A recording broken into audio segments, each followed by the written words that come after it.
security alliance between China plus NATO plus Ukraine, but we need peace. We need just peace. That is why every European country that borders Russia and that does not want Russia to tear it apart should be a full member of the EU and NATO. And there are only two alternatives to this, either an open war or creeping Russian occupation. We see what is happening in Belarus. We see what is happening in Georgia. We see how these nations are being dragged, although in different ways, into the same state of lawlessness. But what do they see?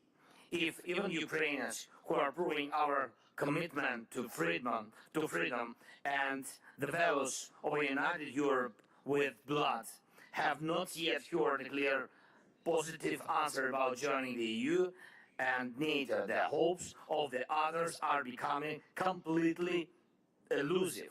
Think about this disappointment and the disappointment of both our soldiers who are fighting for freedom and those nations for whom our struggle in Ukraine is their hope.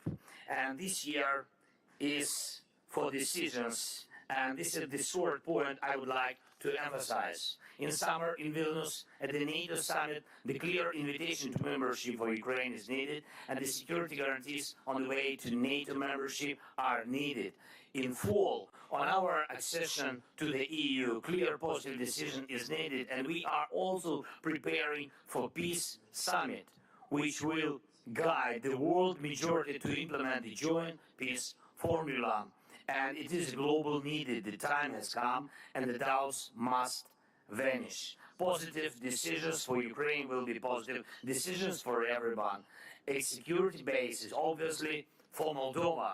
It's very important in the long run for Georgia, and I have no doubt that over time for Belarus as well, and thus for European peace, because there will be no trench of doubt for aggression against anyone in Europe. And I thank all of you who understand that Europe must be so far-sighted to be truly peaceful. The Ukrainian approach is obvious and the most open. We openly propose the peace formula, and its points are obvious. We speak openly about the importance of NATO and the direct link between the reduction of our doubts and the expansion of our space of real security. We openly say that only a strong air defense, namely the coalition of Patriots, namely a coalition of modern fighter jets, can defeat Russian terror. And it's real life in which we each day live and fight. This is the openness on which our Europe is based. One of our main joint principles. These are facts, obvious facts, openness and honesty. Now we need decisions. Thank you very much for invitation. Maya, thank you very much to you for hosting us, and thank you for your attention. Long live Europe. Salut Moldova, slava Ukraini.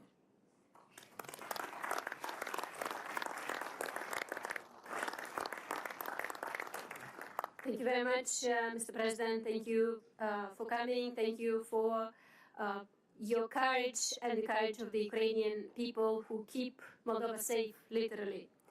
I would like to ask the President of the Council of Ministers of Italy, Giorgia Meloni, to take the floor, please.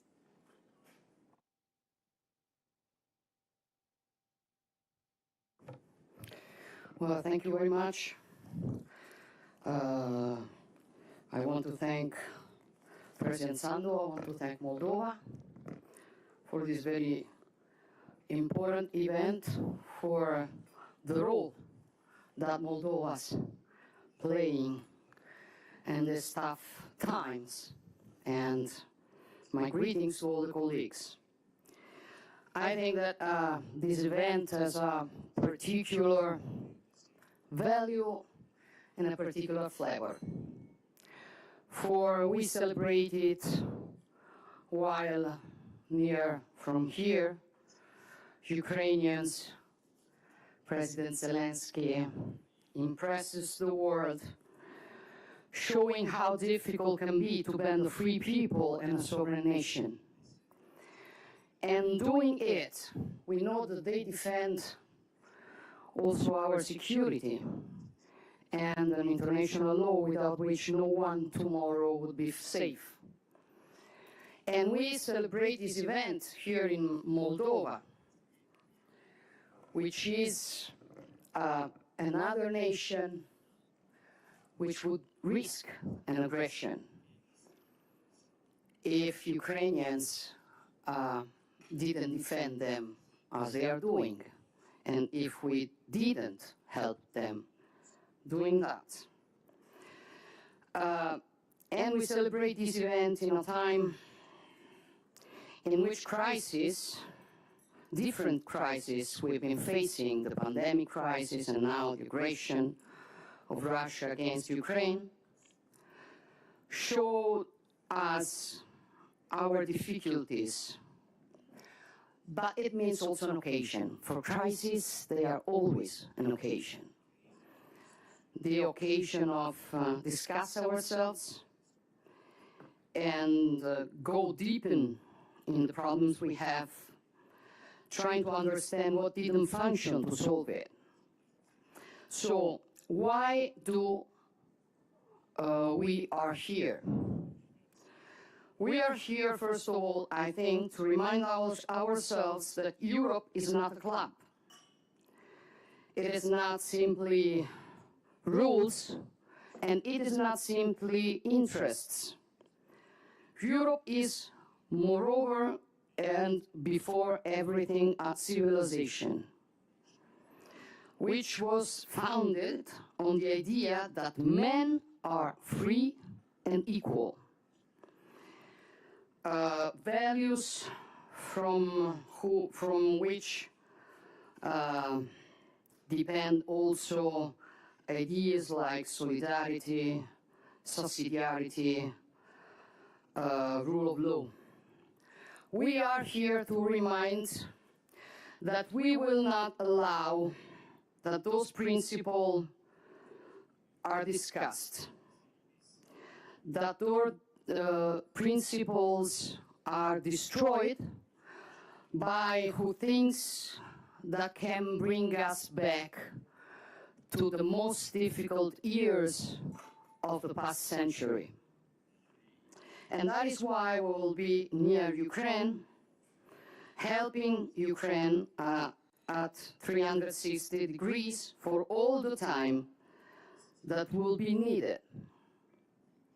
And that's why we sustain also the work that Ukraine, Moldova, Georgia, but also the Western Balkans are doing to the accession to the European Union, which means not enlarging the European Union. It means coming back all together, for that is what we are. And we are here to remind ourselves that there's no in Europe of A series and the Europe of B series. There's only Europe, and that Europe needs, as Giovanni Paolo II, the Pope, said, needs to breathe with two parts of its breathing, the West and the East. And if Europe is moreover a destiny, if in front of the crisis we are facing, we win or we lose together, it is together that we have to find the solution to those crises. Crisis as security of our continent, which means the energetic one, the sources, the capacity that we have to control our future, crisis as connectivity, which is a way to put each one of us nearer to the other and become all together stronger.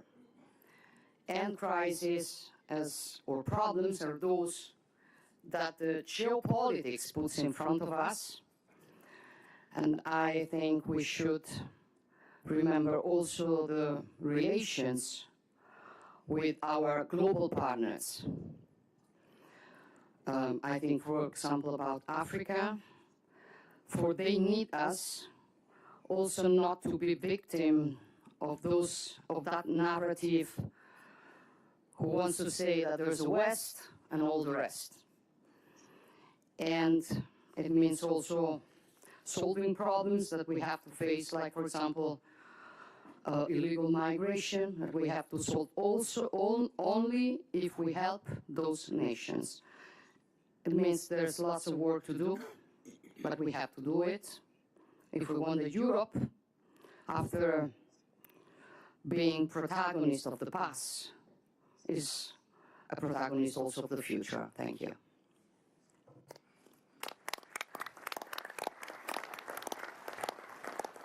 Thank you very much, Madam President. And now I would like to ask the President of Romania, Klaus Iohannis, to take the floor, please. Thank you, President Sandu, dear Maya, dear colleagues, ladies and gentlemen. It is with great pleasure that I take part in this second European Political Community Summit, especially as we are here in the Republic of Moldova. It speaks volumes for the European vocation of the Republic of Moldova and of the seriousness of its efforts for reforms necessary for the accession to the European Union. It also shows our focus on the entire Eastern neighborhood and the Black Sea region. We must be increasingly aware of the geostrategic challenges to countries such as Ukraine and the Republic of Moldova. I would like to take this opportunity to welcome the presence of President Zeleński, dear Volodymyr, today. Mr. President, we are united in our solidarity and strong support for Ukraine and its people who are still viciously attacked by Russia. The military aggression against Ukraine is the most disruptive evolution of the post-Cold War era. It is our duty as the community of European democratic states to answer this historical and fully support the most vulnerable of us. These states chose to step on a democratic path to protect their independence, sovereignty, and territorial integrity, echoing the values that have always cemented our fight for freedom and democracy. I thus praise the efforts of the leadership in Chisinau in addressing two major challenges. The one of reform in order to integrate with the European Union, and the other of countering hybrid threats aimed at derailing their stability.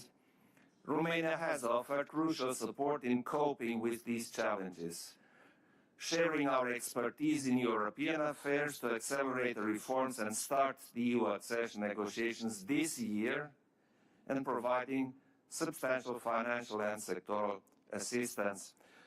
The Moldova Support Platform, launched by Romania together with France and Germany, the new EU sanctions regime with the first listings of persons who act against its stability, and the new European Union Civilian Partnership Mission are concrete examples of our support. So let me say this to all the citizens of Moldova: you are not alone. The European Union and the other partners are here for the Republic of Moldova.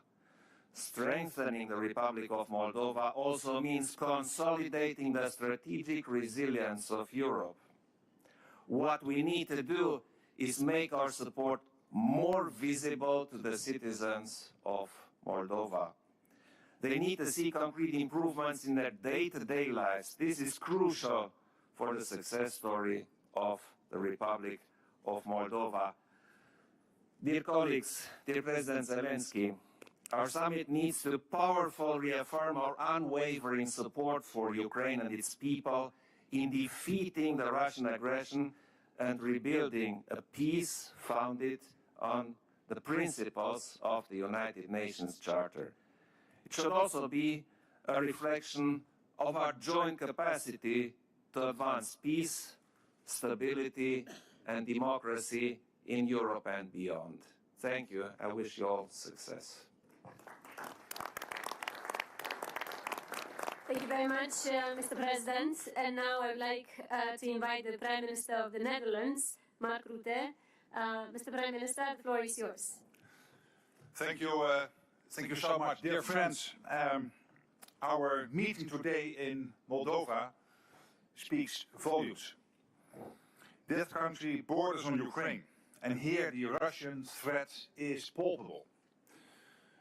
Maya, Russia tries to undermine the Moldovan people's sense of freedom and security with, as you know, cyber attacks and hybrid threats. And this highlights the widespread impact of the war.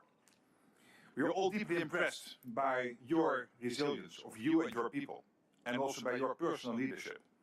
You are, can I say, an example to us all, and we are very happy to be here. And thank you for organizing in these extraordinary times this meeting. Thank you so much.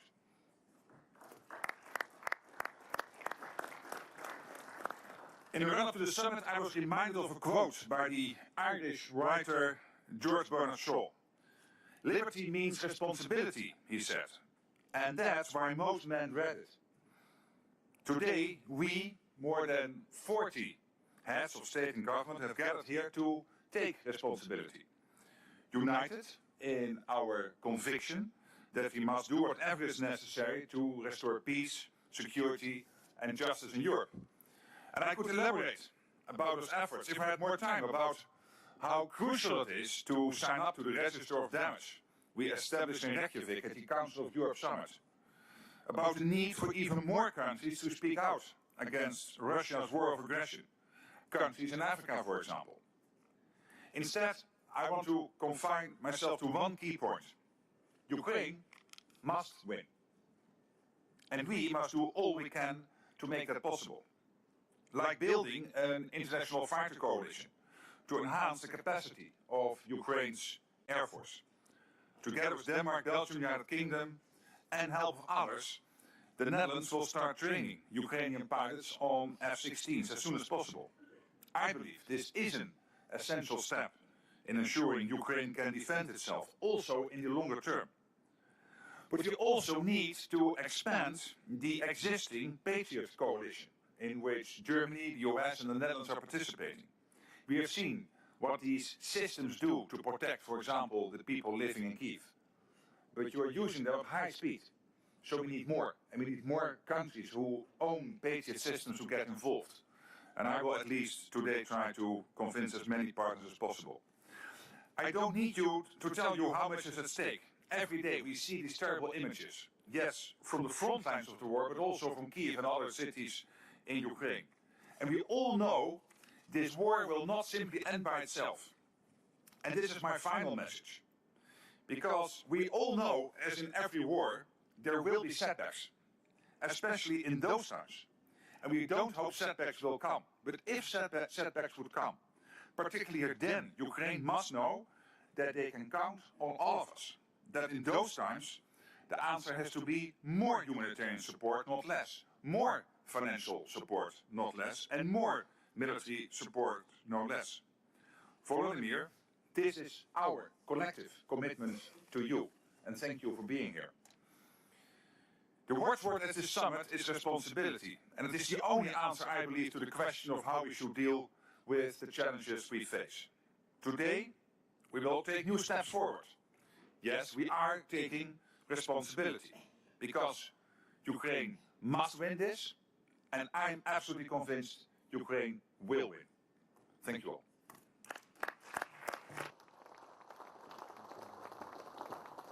Thank you very much, Mr. Prime Minister, and thank you to all the distinguished speakers. We are a bit delayed, so I would like to kindly ask you to have the family picture. This is to the right. And then we'll meet shortly for the working groups discussions where we'll talk about the problems that we agreed to talk and all the other problems that you might want to discuss here. So please let's try to have the family photo as quickly as possible, and then my colleagues are going to help you to find the rooms for the group discussions. Thank you very much.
Kilometers that week.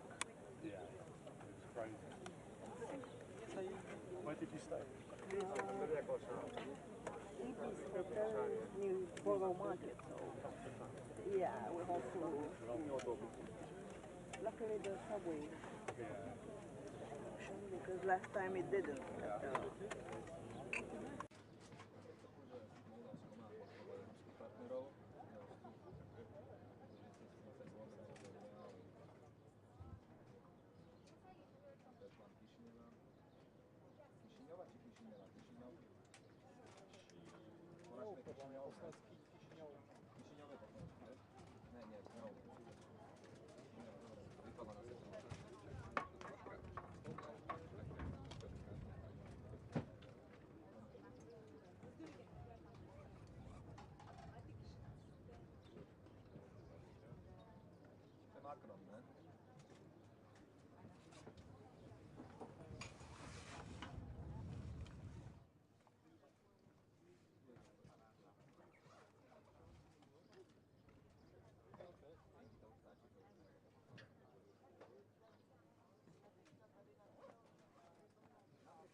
This is the primary audio circuit for the Reuters live service.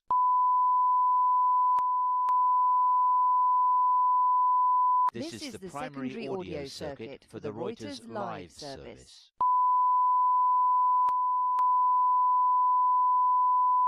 This is the primary audio circuit for the Reuters live service.